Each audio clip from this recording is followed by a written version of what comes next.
Okay, so here we're looking to define the fundamental facts for our entity. I'm calling them the fundamental facts. Is basically what we put into the schema markup that we then communicate to Google in a language that it understands natively. Let's look at schema markup and think, well, that's Google's native language. It's how the machine can read and understand what it is you're trying to communicate really simply, digest it really easily. So it's a summary of who you are, what you do, and potentially who your audience is. So for a person, that would be first name, family name, alternate names. If you've been known by a different name at some point, or you've got a middle initial like I have, always helpful to add that if it has been or will be used online at some point, because it allows Google to bring those together and understand that they are the same entity. We can state male, female, or other. That isn't absolutely necessary, but really is helpful for defining who you are, which entity we're talking about. And we want to define a photo. That needs to be a photo on a domain that you control. Obviously, you want to control as much of this as you possibly can. It needs to be a high resolution photo. Google can deal with actually scaling it down when it needs it. You need to provide a high resolution photo because sometimes it will be shown by Google very big.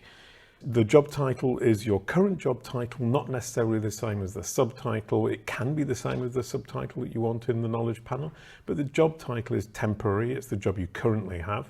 The subtitle is a more fundamental description of who you are and what you do. Current employer puts the job title in context. In my case, it's CEO at Kalicube, could be something else. Entity home of the employer.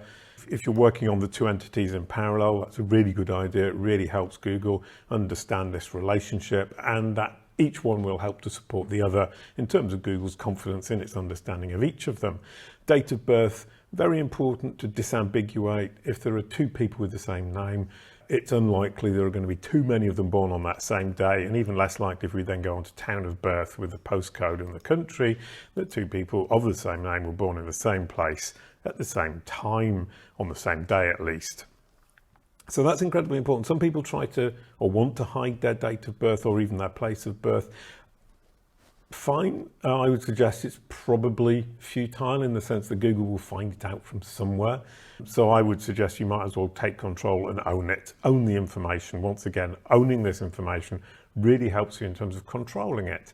Potentially further down the line, we could find a way to remove that information from a knowledge panel if you can control the information using your entity home. If you don't control the information using your entity home, you have no hope of being able to control what Google does with this information when it does find it. And lastly, country of nationality, not necessarily the same thing as the country of birth, as we all know. Important to include that. So that's the fundamental facts for your entity as a person. You submit that.